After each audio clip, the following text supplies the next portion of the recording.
know that my Redeemer is in heaven. Owayewaba emhlabeni, who's waiting for me in that land, heaven, lapho ngombona ezulwini. I know that my Redeemer is in heaven. Owayewaba emhlabeni, who's waiting for me in that land, heaven, lapho ngombona ezulwini. Mina ngibandezela iqhazelika nyakala ngaye ngibiza ngosabesabela. No, no, no, don't shut me out. Don't let me stay in sin. When it calls me, I will laugh. Yes, I shall meet him over. No, no, no, no, no, no, no, no, no, no, no, no. Don't let me stay. When it calls me, I will laugh. Yes, I shall meet him over there. Gizamangala mina biyamkhumbula nganina. How he left the heavenly kingdom ukuzofela khona la. Gizamangala mina biyamkhumbula nganina.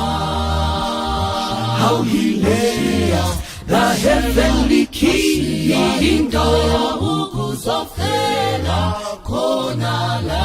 Mina ngibandezela iqhazelika ngaye ngibiza ngosabesabela. No, no, no, no, no, no, no, no, no, no, no, no. Don't let me stay. When he calls me, I will answer. Yes, I'll answer. I shall meet him over there. No, no, don't shut me out. No, don't shut me out. Stay in sin. When he calls me, I will answer. Yes, I'll answer. Meet him over there. I have lived a life of sin. Lord, I have strayed from your path and now I face your wrath. Of all the evil doing from within, how can a sinner such as I deserve your grace to the extent of your death? My Lord, your love and compassion no one can replace. I am in awe of your mercy. Never shall I stray from your call.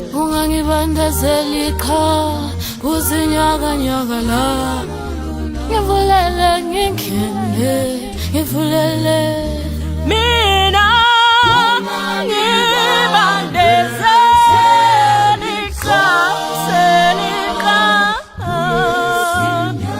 nyakanyakala.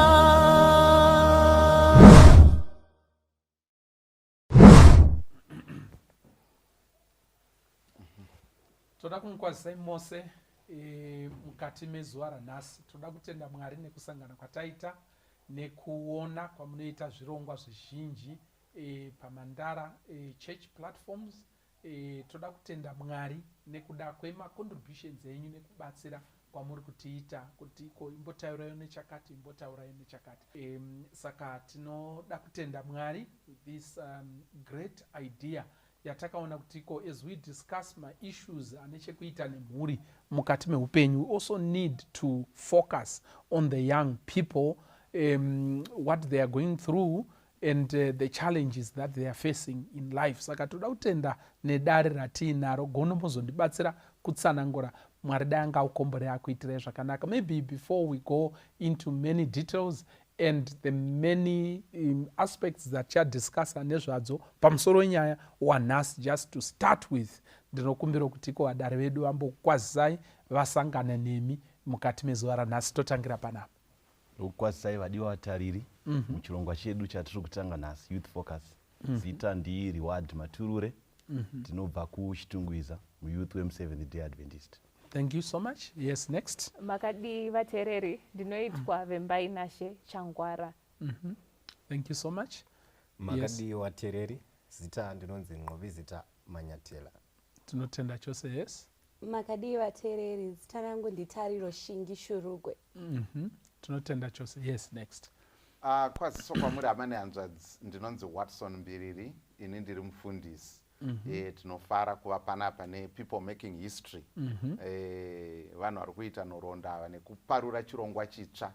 Tinofara zvikuru. Pane vaitaura sinyoro vachitaura kuti nyaya dzamuri kutaura dzakanaka, ko mati youth todii nayo, because kune zvakawanda zvinosanganikwa nazvo nevadiki, machallenges, vane mibvunzo, vane ma-insights, rich contributions to make, asi sei tisinawo dare rinobata nyaya dzinosanganisa vadiki ivo varivo vanenge vachidzitumbura kuti zvifambe zvakanaka. Saka toda kutenda kuti hezvi zvaakuitika, tinoramba tichitarisira kutsigira kwenyu nekutipa kuti batai musoro wenyaya yakati, batai musoro wenyaya yakati, muchitinamatira tichinamatirana, tose tinoenda mberi zvakanaka. Toda kutenda chose. Zita rangu ndoitwa Pastor Francis Mbira. Ndini mutungamiriri nemutauri mukuru pachirongwa chino cheYouth Focus. Ndoda kutenda kuti iko gono is a co-presenter with me patichatamba nekukaringa vana ava kuti vataure kuti iko chii chiri kuitika mukati meupenyu, zvakare tingabetserane sei. Handini ndizvo here vanangu? Mwari ngaakukomborerei akuitirei zvakanaka. Mukati mezuva ranhasi musoro wenyaya watiinawo ndewekuti iko unonziko zvimwe mirai mutange maroorana, zvimwe mirai mutange maroora, kana kuti utange wabvisa roora. Ndo zvatinoda kutaura nezvazvo mukati mezuva ranhasi. Generally vanangu tatida kutaura kuti iko tinoda kutaura nema-issues ekuti iko muchidanana, munoziva rudoka runokweva. Handiri ndizvo here? Kana vanhu maakudanana munoonana nekupanana zvinhu nekuitirana zvakawanda mukati meupenyu. Handiri ndizvo here? Mumwe aitaura kuti iko hanzi inini ndinokwanisa kufamba pamusoro pemakarwe ndichiuya ndichikuona kunyange rwizi rukazara. Hanzi inini handina mhosva nazvo, ndikatodhaivhete mvura, but nhasi sorry I can't come because kune kakunaya mbichana. Handiti muri kuona. Nyaya tinoda kutaura nezvayo ndeyekuti iko kana vanhu vachidanana vanoitirana zvavanoitirana, which is good. But pane here zvekuti izvo wadii kutanga waroora. Ndizvo here? Kana kuti wadii kutanga wabvisirwa, kana ungoti wakambooneko here kumba kwavo. Handiti ndizvo here? Zvavakutoita izvi wakamboonekwa here kumba kwavo. Unoziva here? Munoziva kuti pane zvimwe zvinhu zvekuti iko munhu unogona kuzvitakuraka, wobvunzwa kuti ndiani, woti kana zviye ainzani, handiti muri kuona nhau saka ndo patinoda kutaura nezvapo mukati mezuva ranhasi. Gono maybe tibatsirei kuti iko tikure dariro zvakanaka, vana vajekerwe kuti iko tiri kuda kunyatsotamba munhandare yakaita sei. Yes, Gono. I think mamba pasarutsa zvakanaka sei kuti hapana here zvekuti munhu anonzi uyu anenge atikurumidzei kumedza kana kuti zvazvakadii kumbomirira kusvikira zvazosvika pekuti izvi zvaakuita kana kuti zvaari kuitirwa zvaida vanhu vaakugarisana zviriko here zvinhu zvakadaro zvii and so ndo zvatoda kuti titaure nezvazvo. Hapana here zvimwe zvinofanirwa kunzi chimbomira kusvikira murume wako kana kuti mudzimai wako then munokwanisa kuitirana zvinhu zvakadaro. Izvino hamusati mabvisirana saka ndo zvatoda kuti titaure nezvazvo uye kuti zvinokosherei zvinhu zvakadaro. Thank you so much. Handiti uri kuona kana kuti inyaya yekutoti makunyeperwa nemadhara zviripo here kana kuti zvamunotoonawo imimi muri vechidiki pakunamata pama-youth camps enyu pakufamba kwamunoita kuzvikoro kuma-colleges and all that zviripo here zvamuno is it there, is it alive? Zviripo here zvinhu zvakadaro. Maybe Dr. Vimbai we can start with. Maita basa pastor zvinhu izvozvo zviriko. Yes. Handizivi kuti rudo runenge rwapisa ndofunga inyaya yekuti tichiri vadiki ende tinenge tine ropa riri kumhanya-mhanya zvokuti patiri kupinda muma-relationships tinobva tanyatsofadzwa. Chapa muenzaniso wechinhu 1 chatiri kuita mazuva ano chekuti I think izvo zvinenge zvida kuzombonzi ngatimbomirei titange taroorana kuti 1 week munhu apinda murelationship akutozadza partner yacho pasocial media, pafacebook, painstagram, kutwitter, zvese love of my life, love of my life, love of my life, tamuzadza.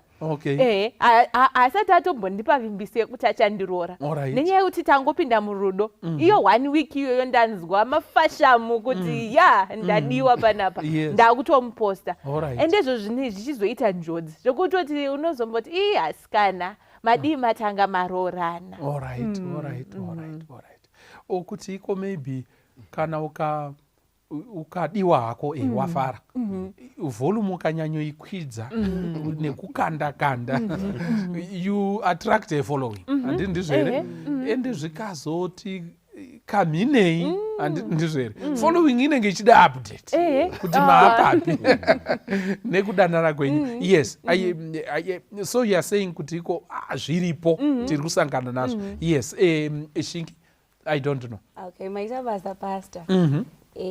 Topic iripo nhasi yakaoma and zviri kuitika munyika zvakawandisa fani. Pane an example yekunowachira munhu nekunovatsvairira kumba uri musikana kumba kwe-the partner relationship. Izvozvo zvafanira kunge zvichiwanikwa zvichiitika because we're saying kuti pazoroorwa pane chachishona chiriko chekunonoshonongorwa nekunochiroora zvichinzi auyozoita chiroora musikana paanoya nevanhu vekumba kwavo vachizotsvaira zvinenge zvichonzi it's a first. Saka tikuti kana wangogara uchizviita saka it won't be a first. Zvinenge zvagara zviripo saka izvozvo ngatingogara tichingoita chishona chedu chango tichingozoita a first kana wamabvisirwa mari takutongozoti apa tatopfura chimwe chinhano takungoita atoemuroora zvedu. Alright. Thank you so much. Majaya, manyanyisa kunyarara.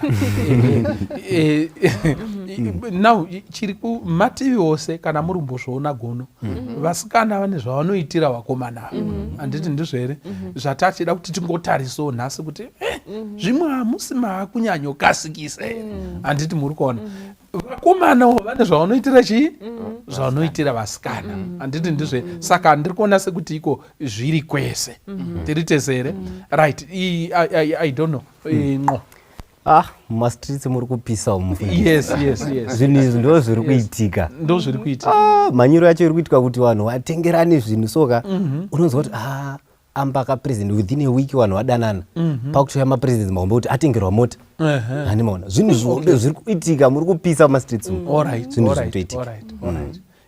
Thank you so much. Yes. Is it something that is rampant zviri kuitika here and vanhu vari kuitirana zvinhu here nai mukomari wadi ndiri kuona nyaya yatiri kutaura panapa anonzi manyau emurudo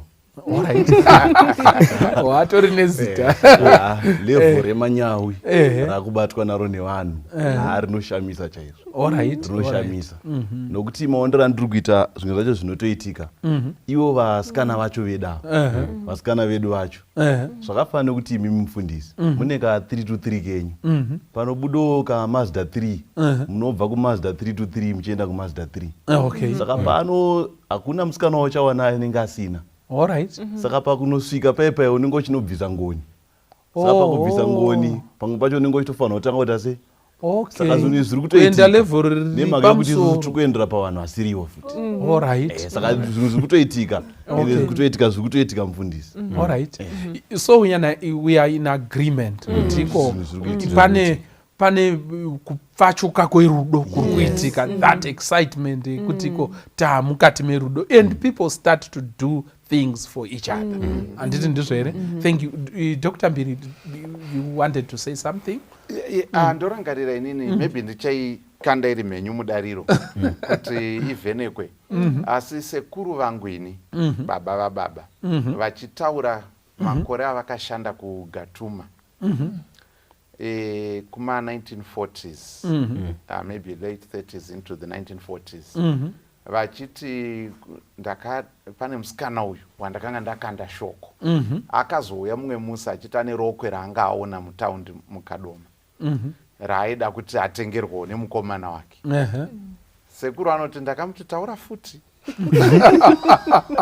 uri kuti kudii? Akati ari kuda rokwe raaona zvikanzi ndichiti ndiri kutengerani.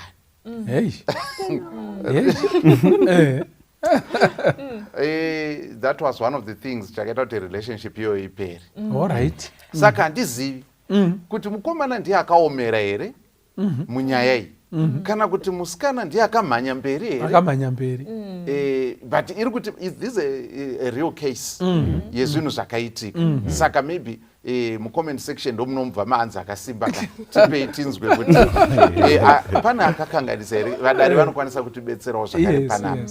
Asi zviriko sinyoro mukufamba kwatinoita mumakombiu tinotonzwa kuti munhu anotobhadhara mari yechikoro yemusikana wake, fees kumakoleji, kumayunivhesiti uko and so on and so on. Unonzwa kuti munhu agamuchira chipo chabva kumukomana wake kana musikana wake chiri chenhumbi dzemukati, chiri chipo chauya. Saka zvinhu muenzaniso wezvimwe zvezvinhu zviri kuitika. Saka zvishoma zvandataura izvi zvinotipa mucherechedzo wekuti zvinhu izvi kaizvi zvinotoriko zviri kuitika zvokuti panotoda kuti tionesane. Thank you so much. Dr. Vimbai, you wanted to say something? Umwe mufananidzo uriko ndichitsimbira zvataurwa naShingi, mungada kuzvitarisa mazuvano nenyaya yekuti vasikana vacho taona munhu wedu tinenge takutoda kuseta level rekutaridza kuti aiwa ndiri wife material, 2 meters wife material.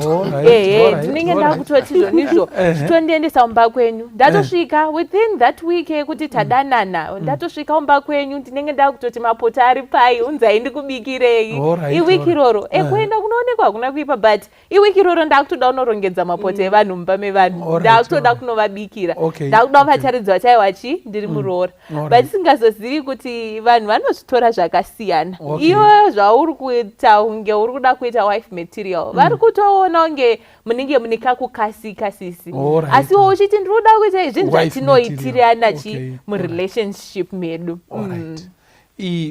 Thank you so much. Saka mambonzwa yadenwa nagonoi yekuti iko mukuitirana zvamunoitirana izvozvo izvo, kutengerana zvimwe zvozonzi zvakasika, zvimwe zvozonzi iko wadii kumbomira mbichana. Sekuno kwenyu handisi kuziva kuti comment section of course ichataura, but imimi pane ma-accusations manje kunzi iko hadonhe munhenga, mumwe wachinzi musikana uyu ane speed akavhengedzera.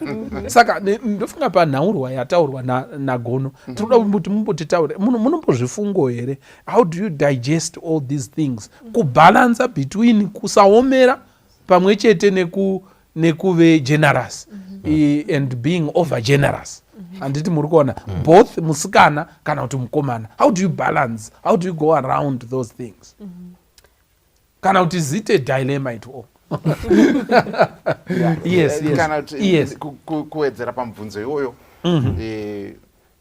zvinhu zviri subjective here zvakadaro zvekuti zvinoenderana necapacity yemunhu yekuti mumwe kuendesa munhu kudubai is nothing you know zvichienderana necapacity kana kuti you know and so on. maona engo yauya nagono let's chew that tione kuti ko tingabetserana sei because mumwe 323 is actually Nothing. You know, it's just something, one of those things very small things zvandakangomuitirawo handiti muri kuona but watengerwo maybe Ford Ranger, one of those small saka zvingaenderana here necapacity zvakamira sei? Okay, Pastor. Inini I think kuti zvakuchienderana ne-intention behind kutengwa kwemagifts iwawo. Okay. Kana zvakafana nekuti when there is a need ukuona kuti musikana wako haana hembe yokuti nyange tikafamba tikaenda kuchurch haatorina hembe inotopfekeka zviri nani maybe arwara wamubatsira kubvisa mahospital bills kubatsirana yokuti ukuona kuti vanhu vakaomerwa and then you help. I see nothing wrong about it. Okay. Saka ndofunga kuti it's all about the intention behind it. When there is a need you can just chip in. Okay. All right. Thank you so much. All right. Yes. Reward. Yes. Ndachida kuti mufundisi example yatapiwa yanga yakanaka chaizvo. Zvinhu izvozvo ndo zvinotonetsawo izvozvo kuti inyaya yekuti aya manyawa anenge abata especially mukomana kuti abatwa nemanyawa ekuti abva abuditsa mari kushandisa kuti aradidze musikana kuti ndakuda chose. Saka ndinofunga kuti inyaya yekuti adza kuzvidzora panguva yekuti munhu akwanise kuita sei kuzvidzora obva aita zvinhu zvanga asingafanira kuita panguva iyoyo nokuti end result ndio inozotiradza kuti mukomana akatanadza aisasvikira panguva iyoyo. Because paaitenga zvinhu zvaa zvakanaka chose papasina problem musikana akatozoitawo imba yanga yatoo nechine property yakakwana asi musawa anoitana tanetsana nyaya iyoyo inozara mumasocial media kana kuchechi yake unotovhiringa zoti umwe wavanogona kutadza kuya kuchechi nokuti mukomana anenge akuti ndakamutengera zvese zvaanazvo haana kana chaanokwanisa kupfeka kuchechi saka musikana kuti achipfeka ringenya rake riya raanga anaro achiya kuchechi hazviite drezi rakanaka raanaro ndo raakatengerwa nemukomana yawe asi mukomana yaye manje ataura zvakawanda zvokuti even vari kuda kumubatsira kuti aye kuchechi zvinenge zvaakunetsa. Saka muonero wangu ndinongona kunge tinonyanya kubatwa nemanyawi sevakomana nevasikana akanyanya stereki atisingafaniri kuita panguva iyoyo atinenge achifanira kumirira kuti zvichida pamwe kana wazonobvisa mari kana kuti uona kuti musikana uya kutozoita mukadzi wangu ratoo brand rekumba kwangu iri rega ndichirigadzira zvakanaka kuti rionekere ndo panguva yekuita zvinhu izvozvo asi wozviita panguva isiriyo manje. Okay. All right. Thank you so much. Saka muri kutiko pane imwe stage here yekuti iko musikana kana akapfeka zvikanzi chisi chako chausina kutenga dona anosara asina chaakapfeka hazvifanirwo kudaro handiti ndizvo here right. Saka ndiri kufunga kuti iko patiri kuenda chaiko zvinenge ndenge ndiri kunzwa amenogono imbondibatsirai ndenge ndiri kunzwa sekuti muri kuti iko hazvina hazvo kunyanyoipa kuitira mumwe wako zvakanaka kana kumunzi woko wamutengero something because ndo rudo rwacho but stage matters kuti watenga riini papi zvaita sei neintention also matters from Shingi. Should we say that? Should we agree on that? Kana kuti no. Right. Nyaya mastage yakakosha singaiti manyawa tiri kubata makadatarisa pana John 3:16 inobva yati for God so loved the world saka chitotanga rudo rufanira kutanga radzika wozopa isusu manje tiri kutanga nekupa tozoda saka zvine mastage ekuti unofanira kuita zvinhu izvi usatidi uchimhanye chimanyawi ichi ndio chikukanganisa zvese. In other words pane zvimwewo zvekuti iko you can give someone because muri kutanga hamusati mafamba musikana azonoonekwa kumba and all that. There's some things that you can really do, then musikana azobvisirwa. There are things that you can also do at that stage. Amenogono imbocalibratai ningirikiri yedu inyasofamba zvakanyatso kunaka panapa gono. Ndikuona kuti pari kubuda pfungwa dzinokosha yekuti maybe capacity, timing, and then intention. Good. Yes. Ndozviri kuita sekuti mavariables enyaya yedu kuti what is the motive. Noda kuti pane muimbi akamboimba sinyoro mucharangarira muwairos achitaura kuti vamwe varume havagone kupfimba vanopona nemavara sesha. Mavara ndo anowanda asi chiri chinangwa chekubata mhembwe yavaraidzwa nemavara yayeverwa. Yes. Saka zvinowanda zvipo nekudidini zvakadaro izvo. So intention iyo inenge isina kumira zvakanaka. Asi pari kunziwo zvakare panogona kuva nenid yekuti totoona kuti panapa mumwe wangu atori nenid chaiyo iripo and so on, zvichizosiyanawo zvakare necapacity pada nenguva yekuti relationship yamachuwa kusvika pakaita sei. Thank you so much. Maita in Dr. Wimbai, did you want to say something? Yes. Ndanda kuwedzera ipapo kuti I think mazuvano tiri kukurumidza kumedza kutsenga tichada. Chero capacity yacho achikwanisa. Ndiri kungoona mufananidzo wekuti uchisvika nemota kumba kwenyu uchiti aiwa iyi ndatengerwa nemukomana. Vabereki vangu vanozvitora sei? Hama dzangu dzinozvitora sei? Saka chero capacity yacho yanga ichikwanisika kuti munhu atitengere mota. Handifungi kuti ini as an individual I would accept that gift. Nekuti uyu munhu achiri mukomana. Anything can go, it can go west or south. Achiri mukomana. Even vabereki vangu vakaiona vanoti ndinozvitaura ndichiti yabvepi chipo chakaita sei ichocho. So I think chero iri capacity yemunhu yeye kuti anokwanisa kunge achinditengera mota. Pane zvimwe I think so you need then to draw a line kuti pane zvimwe izvi zvandinotambira nezvimwe zvandisingatambiri semunhu. All right. Thank you so much. Maybe there might be other examples. Yezvinhu zvamunozotiko chipo hacho but dai mamboti mbichana ndizvo here chipo ichi chakanaka but chauya panguva isiriyo. Are there any other examples dzatingabata? Yes. Yeah, I think one good example mufundisi chinhu chekuti musikana anotogara nevabereki anotadza kusvika achiudza vabereki vake kuti ndatengawo chakati because anozikanwa kunzi haatokwanise kutenga chinhu ichocho. But nenyaya yekuti ane mukomana akwanisa kutenga chinhu ichi saka asvike kumba akachibata kana pabheki anosvika kumba chinhu ichocho chichitaka kuvigwa kana iri mota inogona kuita 4 months ichingokupaka kukapaki kumba isingazivikanwi. Saka zvinhu zvakadaro izvozvo ndo first sign yekutoratidza kuti chinhu chatengwa pakapa yanga isiriyo nguva yacho yanga isati yasvika. And imwe example yechitu yandinoona ndeyekuti mukomana anotengera musikana chinhu chekuti iye anonyara kuudza kana shamwari dzake kuti anotenga. Zviro zvega zvongoratidza kuti zvawaita izvi kaizvi hazvisiri izvo. Because kana watenga zvakanaka chaizvo you feel proud kuti ndaita zvinhu zvakaita zvakanaka but if you feel kuti zvandaita izvi hazvisi itori saini yekuratidza kuti nguva yawazviita capacity yako iwewe ndizvoratidza kuti yakanyanya. Kana kuti munhu anogona kuti akaita musikana anobva atochinja zvaanga ari musikana uyawe.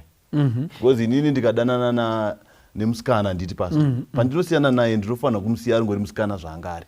Zoti umwe munhu anogona kuuya achidanana naye kutozondodana nemusikana zoti anotanga kunzi maishumba nokuti inini ndinoyera shumba iye asati asvika pakuwanika. Saka pandinozondoita zoti vanhu vese nyika yese ndobva yatoona atochi mukadzi wemunhu musikana. Saka izvozvo ndo zvimwe zvezvinhu zvandinoshoranogona zvisiri izvo chaizvo. So ndomungasinyorwa parutaura ipapo ukoshi hwechinhu chinogona kupiwa maybe sechipo kuti istand yese 2000 square meters muHarare munomu kunzi birthday present iri kupiwa nemusikana kumukomana kana kuti the other way. Ndorangarira mumwe achitaura achiti pane mukomana akanga ari kumuda akamutengera radio. Usinyoro munoziva kuti kwakamboita maradio aiswa pafudza aya emakumbo emutare kuti inenge ine chimuviri chacho mwoyo chacho yakanzi stereo yochizoti speaker iyo yochizoti zvokuti yanga iri yebrand repamusoro zvekuti musikana uyu akacalculata kuti value yeredhiyo iyi munoona kuti akaramba chipo ichocho akati no, this is too much. Saka izvi zvinhu zvakatoitika way back in time, asi zvinhu zvakatotaurwawo later on kuti saka zvinhu zvinoitika.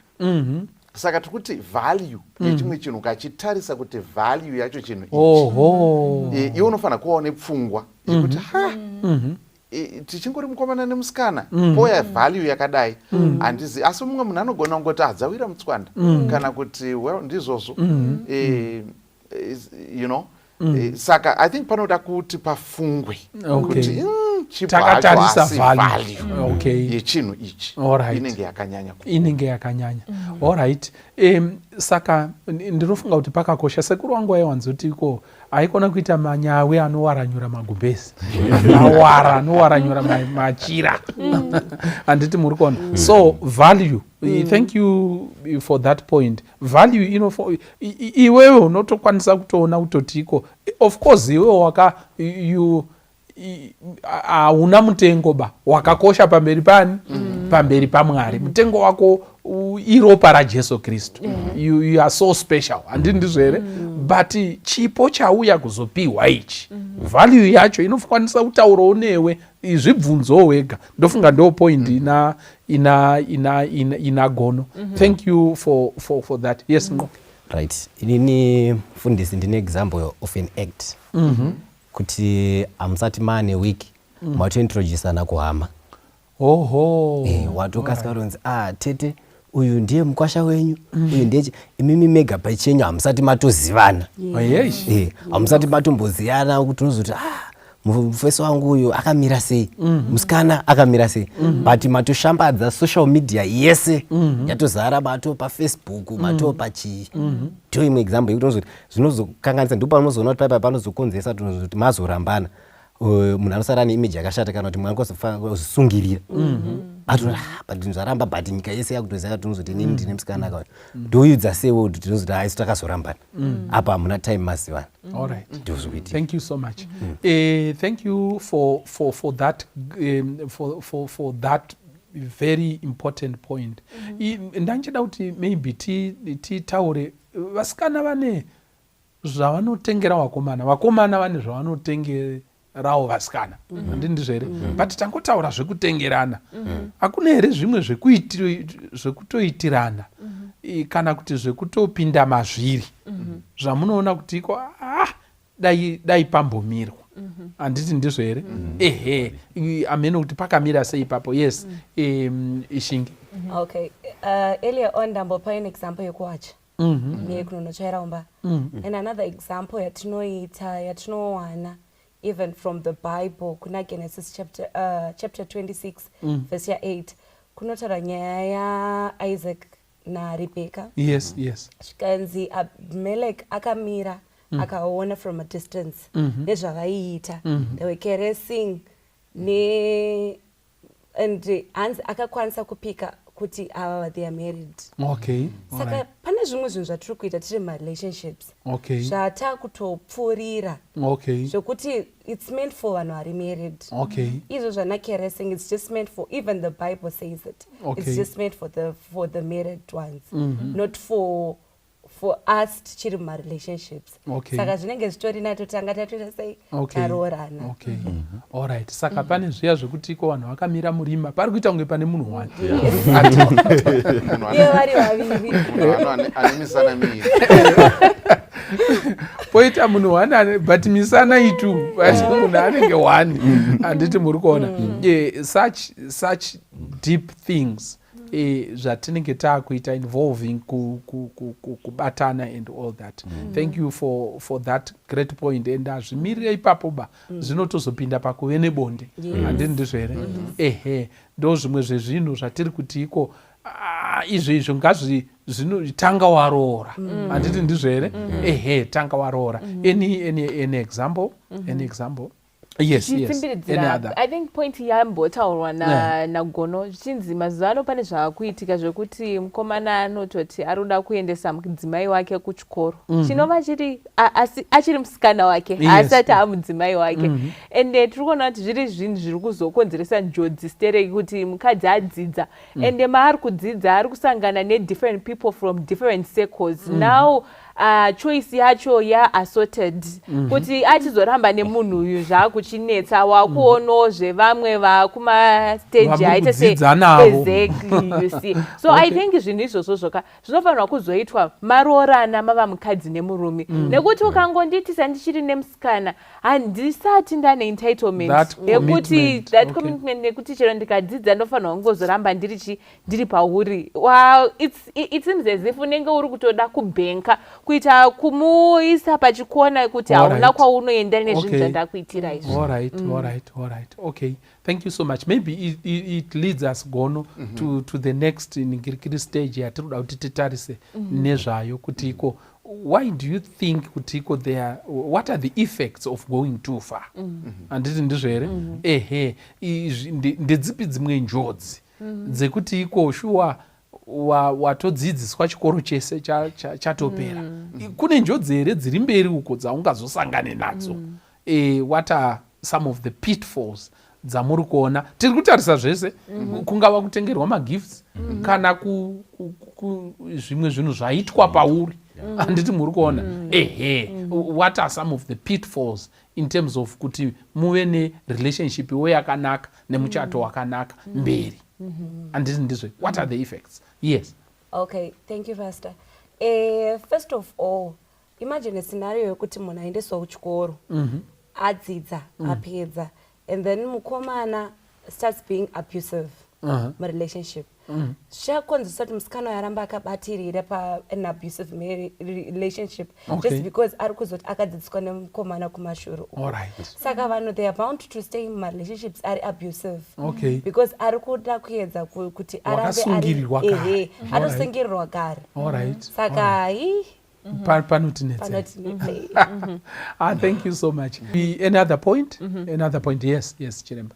Alright, saka pane issue yandambotaura yaya pastor yekuti waisa munhu wako pasocial media and everything zvine njodzi yakazodai mazoti marambana you need to go back and inform your in-laws pasocial media kuti kuno takazorambana and hauchasisina because it was now a social relationship hauna iwewe your input yauchaisa wega because ningano yacho kuzoti uri kuti uda kumuramba don't you see you look good together onai mapicture yamakazoposta sure wakuda kumusiya you see you can't make independent decisions wakutorelya kuti vamwe vachaita sei and it also put pressure as a couple muri two pamuri ipapo because muri kupa vanhu content you are content creators so mune pressure yekuti you need to create content forevermore kuti pano nepano muri kufanira kuzivisisa vanhu kuti muupenyu hwenyu muri kuita sei because ndo zvinhu zvamaita sei zvamatanga kumashure ende zvine njodzi zvekuti munhu wese ari kuziva kuti muri kuitei panguva yakati munoisa nzira yekuti wakaipa anogona kupinda akashanda nayo. Alright. Thank you so much. Saka tiri kuti iko kana uchinge wane mumwe wako kana wakatarisa vanhu vakakutarisai maybe on social media and all that usaraidza chembere muto wegwaya ndiri tese here manzwe chishona ichocho nevamazwe usananzvise vanhu uchi pamusoro perelationship yako nekuti vachagara vachida kutsvaga kuti uchi uya huri papi handiti muri kuona then sometimes we are frustrated zvinhu kana paine pazvapinda handiti ndizvo here right ndiri kuono element gono kana muri kuiono yekuti iko izvi zvinhu zvatinoitirana izvi ngazvisiye gap rekuve independent you should be yourself no one should take a part of you and be with it maybe through gifts and all that because zvinhu zvinogona kubudirira kuti iko mugove pamwe chete zvinogona kuramba futi kuti mugove pamwe chete saka ndiri kuona kuti iko zvakakosha whatever you do to each other ndiri kuona sekuti muri kuti iko be rambicable tiri tese here ehe kana paine chishona chirungu chakadaro musi wazvinonzi zvapera kungosumudzawo tumabhegi twako munhu woita sei ano pakanaka mutori neshamwari munotoonana munotogona kuimba mugurupu rimwe chete handindizvo here because zvamakaratidza kuvanhu nezvamakapanana has nothing to do with that deep attachment to each other. It was casual. Yaimirira kuti komuzosvika pakuti muwanane. Handiti ndizvo here. Chiremba amen wedzera iwe papa. Ndizvozvo chaizvo sinyoro. Nekuti nguva iyi inguva yekudzidzana. Sezvo tataura kuti panogona kuita zvimwe zvinogona kukanganisa. Although panga paine chinangwa chakanaka chekuti tive shamwari dzeupenyu, asi tinoziva kuti zvinoitika kuti marelationship anogona kuparara nekuda kwezvikonzero zvakaita sei zvakasiyana-siyana. Saka whatever zvatiri kuita hazvifaniri kuva zvinhu zviya zvokuti unozonzwa hasha kuti relationship yapera auda kutouraya munhu kuti mari yangu yese iyai ndaka zvinhu zvakaita seizvozvo. Zvinofanira kuti kana uine zvauri kuita ita nekuti chinhu chakanaka, it's an expression yekuti une rudo nemumwe wako, asi tichirangarira kuti zvinhu zvese zvine nguva yazvo. Ecclesiastes chapter 3 inoti there's a time for everything and a season for every purpose under heaven. Saka chinogona chiri chinhu chakanaka, asi is this the best for this time? Saka kana zvinhu zviya zvokuti vanhu vazo pesana pakunzwisisa nepamaonero, munhu anokumura munhu bhutsu dzaakapfeka murestaurant, kumura bvisa wachi yangu iyo, ndipe foni, kadhi rako iri, and so on. Zvinoreva kuti zvinogona kureva zvakawanda kuti munhu wacho haasitori mature, kana kuti aita nerong motive, kana kuti akapa more zvokuti akaita overinvest, kana kuti and so on. Saka tiri kuti zvinokwanisa zvakare kukanganisa madecisions nekuti uyu aitirwa uyu anogona kunge iye azosvika pakuona kuti uyu munhu ari abusive, asi kuti achisiyana naye panogona kutoita pressure even inotobva kumhuri kuti handiti ndiyakakuendesa kuchikoro ende tinonyarira pai and things like that. Kana kuti publicity yacho kana inge yakanyanya zvino ndichamuramba sei, vanhu vese vanotoziva kuti ndiye and so on. Saka pane vanhu vanotozosvika kunopinda mumarriage yaasisiri interested in because ari kuti vanhu vanozoti kudii nekuda kwokuti maybe takanyanya kushambadzira, kana kuti pane zvakaitwa zvakanyanyisa, kana kuti zvatakaita muri kupabata kuti zvatakaita zvinondotanga kunotsanangurira mumwe munhu futi kuti handisisiri jaya and so on, zvobva zvanetsa munhu uchiproceda nerelationship yaritoziva kuti yapera muto. Right.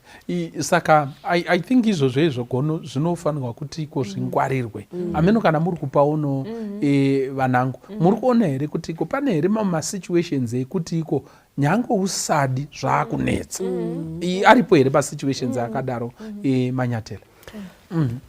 Masituations yayo wazonyatsoona kuti iko musikana uyu kauri aiwa hatipindirani but wototadza kuita move away. Are there situations like that? Ariko mufundisi, ndoda kupa example yekuti unozoti like yambotarwa nagono yekuti tapublicize zvinhu zvese vanhu vese vari kuziva, handitika pese pawangosvika vakutongonzi mai Manyatela makadi, mai Manyatela makadi, pese patafamba munhu wese akuziva kuti ndisvike pakuramba nemunhu ega zvogona kutisemera. Ndopedzisira ndapinda mumarriage nemunhu iyeye, but marriage yo ailast.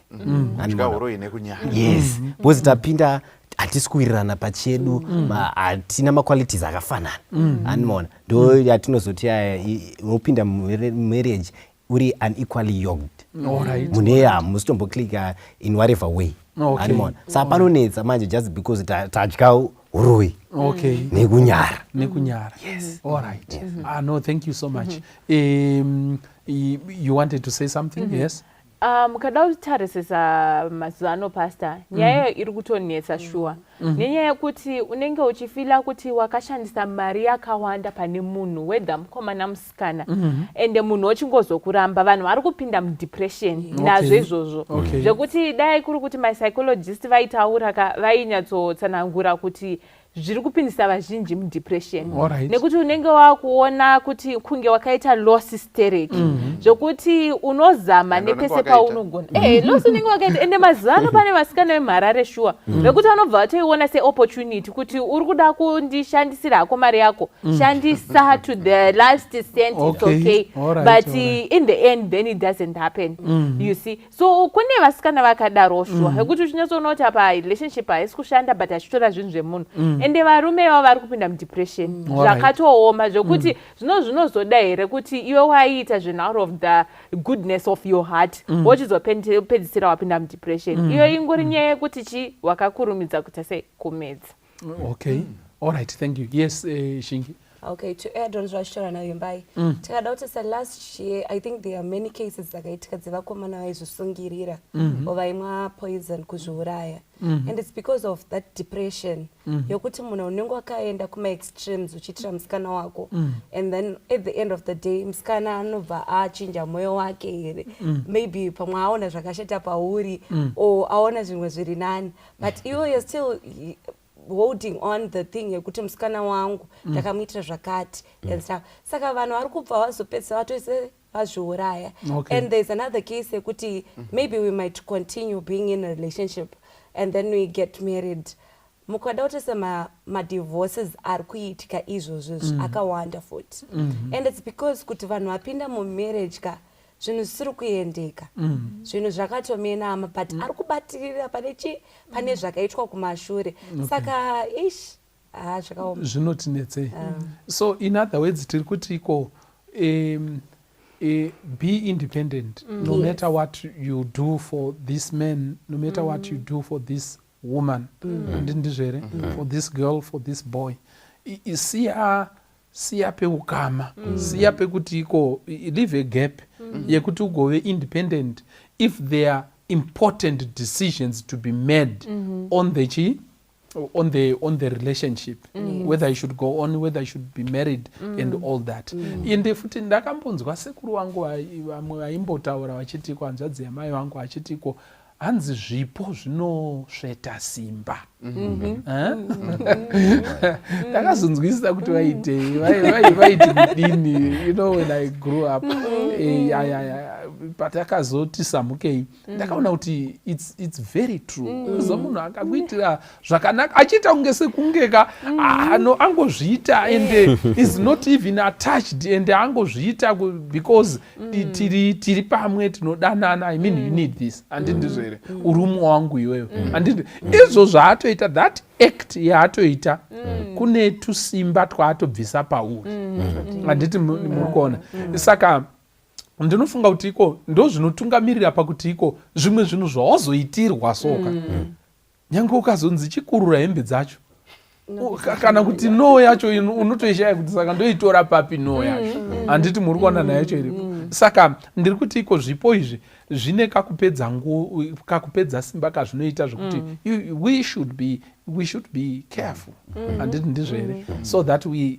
remain independent and tonyatsoita decision out of kuti iko conviction yekuti iko uyu ndiye wangu handiti ndizvere waitotaura zvinhu zvinotoonekwawo I think mabasa akasiyana-siyana like vanhu vanenge vari in public office kana mamwe makambani akasiyana-siyana ndorangarira imwe nguva mumwe mutungamiri wenyika yeAustralia kune nyaya yakatsviriridza amenotanga apiwa chiko paketi here yemaorenji kana kuti yechi chinhu chaiita nga chidiki asi kune mari dziri set kuti chipo chikapfuura mari iyi chikasadeclarewa paita dambudziko saka pakaitika something like that vanogugula munogona kuzoitsvaga nyaya iyoyo ikanetsa for a big country like Australia saka nyaya yezvipo iyi ndosaka tataura nyaya saka vanoita zvemabasa chaizvo vari serious vanototaura kuti hakuna kunogamuchira chipo kuclient kwauri kuenda chinopfuura value iyi kana kuine chaunogamuchira kana uchitenderwa saka vanotoziva kuti zvikapfuura value iyi zvinogona kukukanganisa judgment mafungiro ako neperformance yako pabasa so in the same sense tikangoti zvese hamanake paunzwa rino bango remotikari inga maita what flat munhu ari kurenderwa flat kana atengerwa penthouse and so on. Zvine zvazvinoita pakubvisa independence yako. Unoziva kuti chero motikari dzichifamba muroad panotori nemaguidelines ekuti siya gap nekuti hauzivi zvinogona kuitika nemota iri pamberi. Vamwe nota imbwa aita emergency breaks.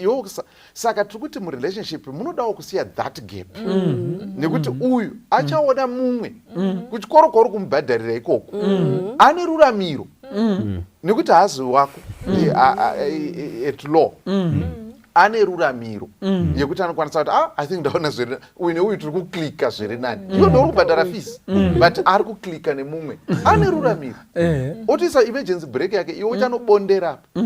Are you getting that? Saka zvinokosha I think kuti pawe nepfungwa iyoyo kuti number one kune ari kupiwa uye ari kupa wacho anogona ita sense of entitlement yekuti I've invested so much you can't say no. You can't say no to me.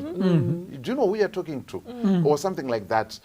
Saka either way zvinogona kukanganisika. Saka ngatisarei tine mukana wekuti uyu akarowa emergency break yake iwo hausi kuzodhumira unokwanisawo kumira and wonyenyeredzawo opfuuro wako. You see ungoti maybe that was close asiwaenda. All right, thank you so much. So regai nditiko patiri kuenda kumawere kunopedza nyaya iyi. Thank you so much for these insights.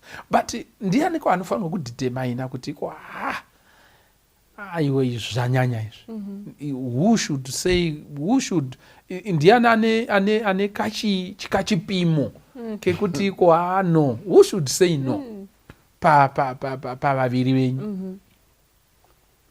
I think panyaya yo pastaka. Yes. Iwe sedunga munhu usati watobopinda murelationship you must have your boundaries. Okay. Kuti kana zvichinge zvakadai zvavo kuitika tobva tadzora mabreak. You should have your boundaries and chero wapinda murelationship because zvatambotaura kuti relationship yacho inozotapira zvekuti you might get carried away. You should always then recall those boundaries that you have made kuti apa patakuenda kunonyudza so that you keep on taking yourself back again to those boundaries that you have set. Okay. Saka pakuitirana zvinhu who should set boundaries and when and how anditi murikona that's where we want to digest anditi murikona. So ndafarira point yako yawati iwewe whoever you are anditi ndizvere wamukati merelationship you should be careful enough to have your boundaries anditi ndizvere. Yes. And then the how part and the when part amen panere ari kuda kupabata ipapo. Yes. Okay, adding on from what Vimba has said, tese we have a hand in this relationship. Saka tese tofanira kutongoziva kuti apa pando patiri kugumira. All right. And I think the when part it starts way before we get into a relationship because zvasvitaura nariwati kuti umwe mukomana anotosvika pane umwe patorine mukomana agara atoripo and iye ada kutomuovertaka. Saka ndopa kutenga magifts mahombe nekudindinwe. Saka zvikuru kuti relationship haisati yatanga. Saka izvozvo zvinoita kuti zvizonetsa kumberi. Saka before zvatombotanga before, during and after. Yes. Before ndopanofanira kugara patongotaura maboundaries totogara totongosetirana maboundaries iwo tongoziva kuti izvi zvandakuita izvi hazvisisiri izvo. All right, thank you so much. Saka tiri kutiko mukomana ngaasetewo maboundaries, musikana ngaasetewo maboundaries. Discuss about these things kutiko izvi zvindofunga tinenge tanyanya anditi ndizvere izvi tinenge tanyanya. Yes, you wanted to say something. Ndachidati mufundisi problem yatinayo yechidiki we always act against our conscience. Conscience dzedu dzinototudza kuti izvi zvawakuita izvi kaizvi ndo zvakawidza sekuru vako vaya kana kuti hama yako iyaiyi ndo nyaya yakataurwa gore riya asi kana takuacta we always ignore so zatonyatsoziva kuti iyi nzira ikai kwayakatonanga hakusiriko. Asi kana tamuna taisiriyeva ndiso vanhu vanoda kuchema futi, asi zvinhu izvi tainyatsozoona zvichiitika kuti apa tenge taakunyanyawo apa. Asi kana gore renda chirambwa manje ndakushaya umwe wekutora zvakundinetsa kuti ndipinde futi murelationship bcause ndakabayikana, ndopanotanga kuda kuita sei, kuda kuchema kumashure. Saka I think before tatofunga nyaya yemarelationship we should sit down uri wega unyatsozvionesa kuti ndoda kumbonyatsofamba sei. Kana zvaibvira hazvo ini hangu kufunga kwangu mufundisi zvazvakanaka kuti sevakomana nevasikana tiwane vamwe vanhu vakuru vatitogona kuaprocha panyaya idzi before tatanga kudzifambira, because I think vanhu vakuru vane nyaya dzakawanda dzimwe dzavanogona kutibatsira nadzo dzavakaona dzichiitika dzinotibatsira munzira yekupinda marelationship. But isusu tinoda kungoacta kamwe kamuactiro kedu kehufiction kekunzi impinga tichitana dzatisingasvikire toda kuti titonge tinodzisvikira, kana kuti tichida kusumudza dzadziri pasi pedu tichida dzisvike patatiri, then zvinhu zvotadza kufamba zvakanaka, zvotadza kufamba mushe. Yes, inqo then Dr. Vimbai. Problem yatinayo isusu ndeyekuti tinoudzwa nevakuru kuti kumhunga uko hakuna ipwa, asi sitofunga kuti pamwe dzakasara dzakamera pamakaenda dzanzi chiri mufu. Satofunga kuti dzakakura kudara. Ngatishandise mapractical examples atinawo emarelationship atinoziva isusu mayuth, zvinhu zvakaitika handitika toona tinozoti pastage yandiri iyi ndikaita zvinhu izvi ndobudirira here tsororo basing on zvakamboitika kumashure. Asi ukaona iwewe uchida kutisana nharo nazvoka ndopaunozoyeukaka wamuna taisirewo. Saka every stage ngatitange tadzidzana first, tadzidzana tazivana, taakuziva kuti umwe wangu uyu ndakamutira chakati anofarawo here, handika tichikura mbichana kuti ungoda ngokura within a day. Zvakaita. Thank you, Dr. Vimbai. Yes. Yeah. Ipapo tichiripo pamanyaya yemaboundaries, vamwe vakomanawo vacho vanoda kuunza masurprise, kungoti ndanzi surprise. But I think surprise yacho anenge aireader from ma-expectations andinomupa inini musikana kuti I expect you to do this for me, to do this for me. Nezvingozvitaura hedu senyaya dziri casual kuti you know, maybe this would be a nice gift and everything. So I think as well, ipapo kune vasikana ngatichirege kupa mukomana ma-expectations makuru, because ukazopinda mazviri azounza zvinhu zvezvo zvihombe unogona kuzoramba kuita zvimwe zvinhu zvaanenge akuzokukumbira kuti uite. Saka mupe ma-expectations aunoziva kuti unogona kuzoamiririra kana zvinhu zvachinge zvazoipa. Thank you so much. Ndafara nematauriro aitwa panapa ekuti ma-boundaries haafaniri kuzosetwa mamusituation. Gara iwe semunhu, gara uine uchiziva value yako, uchiziva zvaunoda and who you are. Usati wapinda murelationship zvakakosha, whether uri mukomana uri musikana. Munozva zvandifungidza ndichitanga kudanana namaimbiriri takakanda shoko tiri paEast Gate, zvikazoita takuWestgate ndakamboitaura.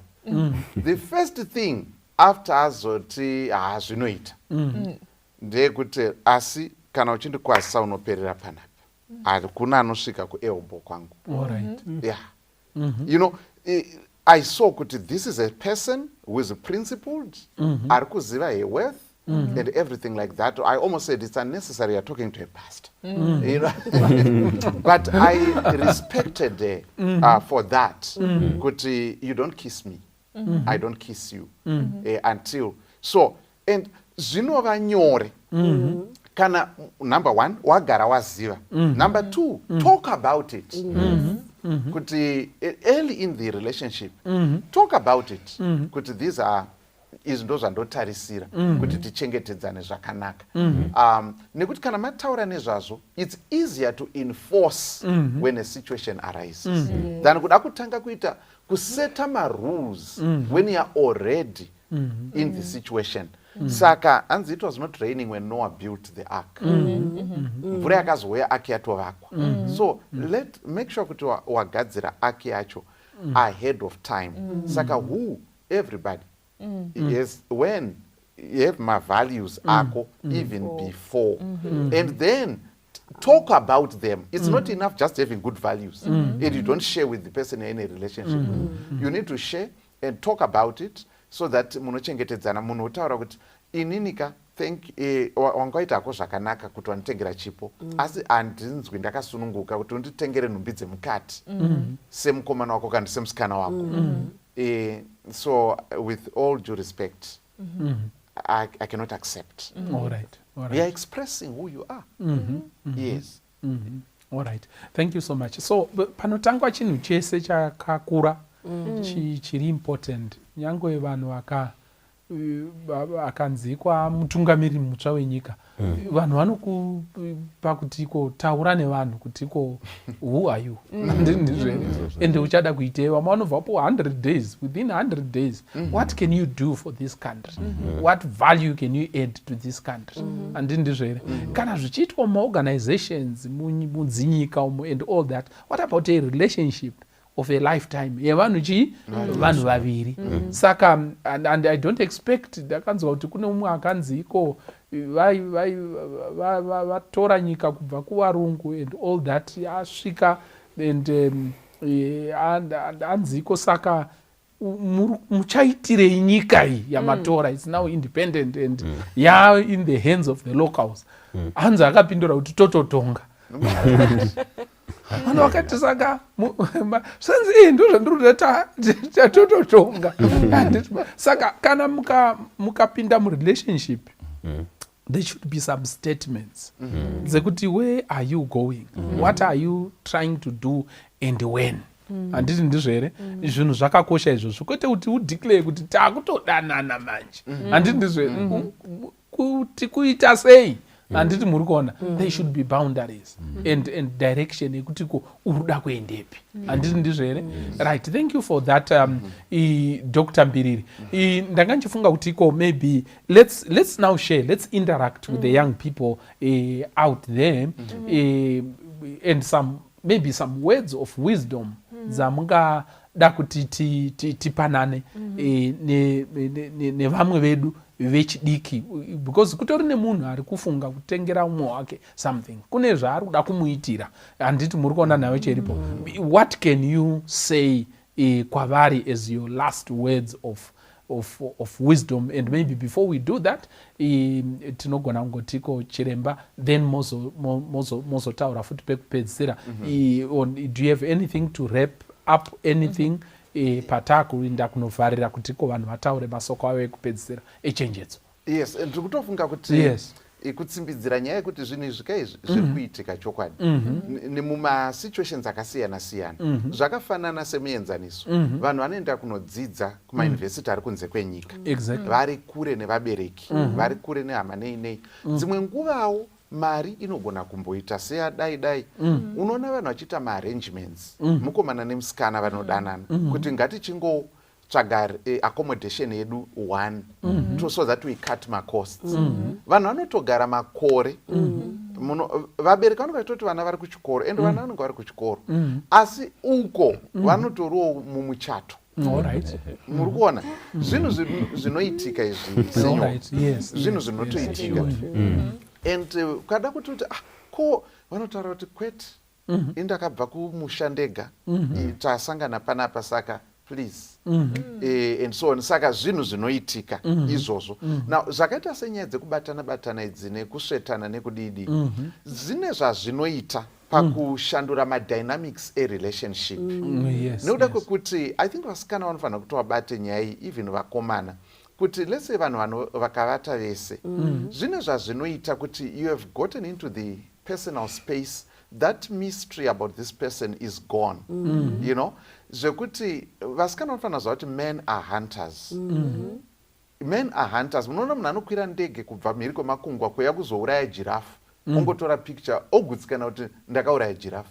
Haadye jirafu racho, haaite sei, but ikoko kuti anga karihwandira akazodai, ranga rakuda kudai bva ndazodai, izvozvo. Saka kana ratodai atopedza, akutsvaga kuti next trip ndichaenda kuserengeti, ndichanopfuura zverimo.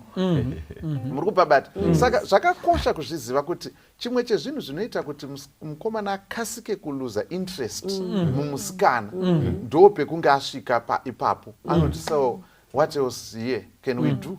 Saka next automove achienda.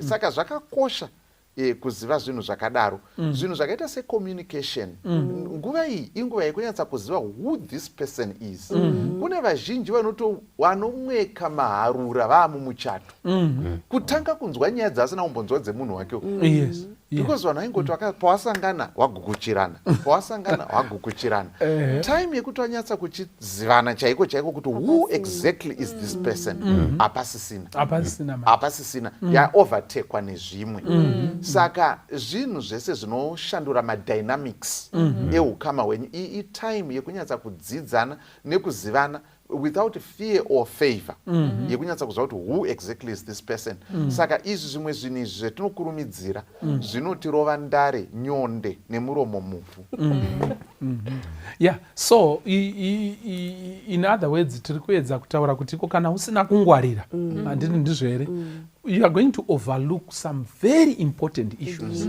because wambundirwa kuti uchinyazonyatsoona kuti utiko ndinofunga kuti gonoka ndizvo saka vasikana nevakomana panopinda panotanga kamuchato kacho vagara 3 4 5 months zvangodaro so musi wanovhizingurwa ndo panoti saka all this time munhu in fact ari kutodiscover something very new and very strange chaanga asina kuona but nguva yekudanana manje ndo yekuti unyatsoona kuti munhu ane hasha wotodecide kuti ndozodzigona here handiti muri kuona I think I can handle it handiti it's okay munhu uyu nyaya dzekushanda chaizvo kunzi pashandwa pano pauyiwa nechikafu kana kuti pauyiwa nechii uyu munhu uyu anongozviregerera handiti ndizvo here ndikasatosugesta iye hapana chaanobuda nacho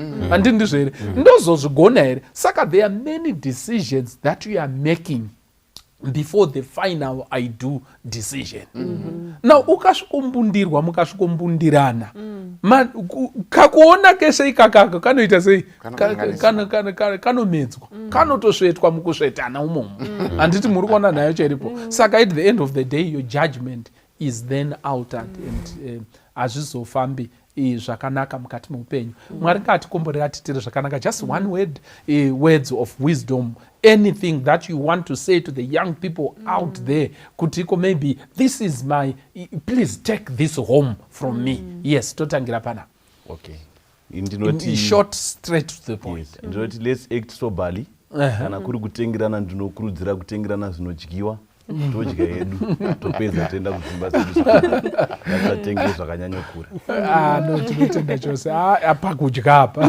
pakosheswa thank you yes Dr. Zvimwe inini I want to say especially to the girl child you should learn to protect your reputation guard your reputation because vakomana ava vachange vakuvhunzana da kuya kwauri anovhunza kuti uyu munomuziva here munozoti arofamba sei here vachabuditsa mav11 kuti akamboposta naningi paFacebook akaposta naningi paInstagram and it will be so bad for your reputation so you need to guard your reputation jealously all right thank you so much yes no right ini ndoda kuti tinozoti vanhu ngatizive ma-intentions ane munhu kuti ari kundipa present ari kundipirei all right tikangodziva ipapo ngatiziyanei first let's know each other first tisati tamhanya kuda kumhanya kupiwa zvinhu izvi all right thank you so much yes Shingi nanda kutosvika kuti vachanditorera zvekutaura veza all right I would like to say kuti you must set boundaries before you start a relationship nyangwe vari murelationship izvozvo it's never too late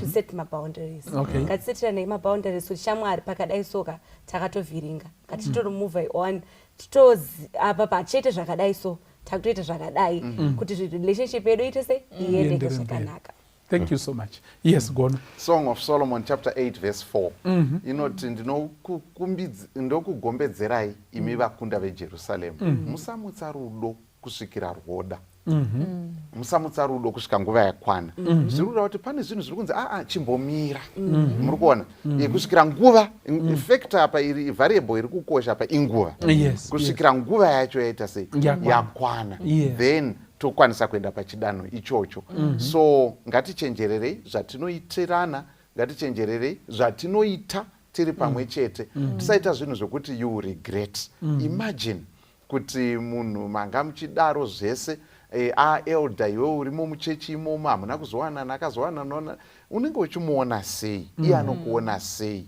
kwava akazonzwa kuti makambosvika kwakadaro saka zvinhu zvacho it's a small world it's a small world zvicautious. Okay, thank you so much. Maita henyu toda kutenda this program Youth Focus tichaenderera mberi nemamwe masubjects akawanda mukati meupenyu. Tinoshuvira chishuwo chedu ndechekubata vana then kana tavabata mukati mepfungwa dzavo and interact with them at their level tichishanda nevavanotamba navo vavanoswera navo ingava physically or maybe vavanoswera navo mumhepo umu then we get ningirikiri pfungwa dzavo zviri kuitika and all that and in that tobatsirana kuti titore makwara akanaka anoita kuti tizembere pana Kristu. Jesu paanouya tigoenda tigopinda mukati medenga nemajaya edu nemhandara dzedu. Mwari ngakukomborerei akuitirei zvakanaka. Zita rangu ndoitwa Pastor Francis Mbira paYouth Focus. Thank you.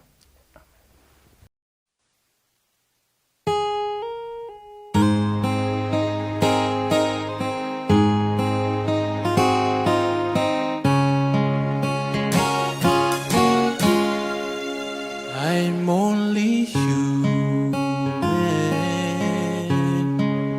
I'm just a man. Lord, help me believe in what I could be and all that I am. Show me the stairway I have to climb. Lord, for my sake, teach me to take one day at a time. One day at a time, sweet Jesus, that's all I'm asking from you.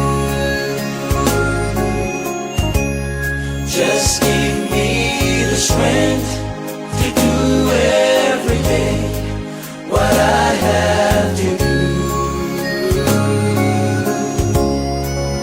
Yesterday's gone, sweet Jesus, and tomorrow may never be mine. Lord, help me today, show me the way, one day at a time. Do you remember when you walk a moment? Well, Jesus, you know